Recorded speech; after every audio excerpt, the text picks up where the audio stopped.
আসসালামু আলাইকুম। বরাবর আবার একটা নতুন ভিডিও নিয়ে হাজির হলাম। এটা হচ্ছে যে একটা টমটমের 60 ভোল্টের কন্ট্রোলার। সো এটা ঠিক করলাম এখন। এই যে দেখেন উপরের যে পার্ট আছে এই পার্টটি নষ্ট হয়ে গেছিল, একদম পুড়ে গেছিল। সো আলহামদুলিল্লাহ সব কিছু ঠিক হওয়ার পরে দেখেন এই যে ছোট ছোট যে পার্টসগুলো আছে একদম সার্কিটের সাথে লাগানো, ওইগুলো কিন্তু চেঞ্জ করে ফেলতে হয়। ওগুলো যদি চেঞ্জ করা না হয় তাহলে কখনো ঠিক হবে না। দেখেন কিভাবে আমি কাজটা করছি।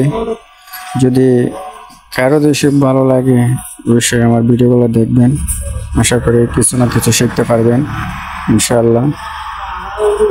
দেখেন খুব সুন্দর করে কিন্তু কাজটা করছি। এখনো কিন্তু অকটেন দিয়ে কিন্তু ধোয়া হয়নি। এটা কাজ করার পরে কিন্তু ফ্রেশ করে দিয়ে ফেলবো। দেখেন একদম পুরে কালো হয়ে গেছিল। খুব সুন্দর করে কাজটা করে দিলাম যেহেতু পরে কোনো সমস্যা না হয়। আসলে কাজ করলেই তো বোঝা যায়, মানে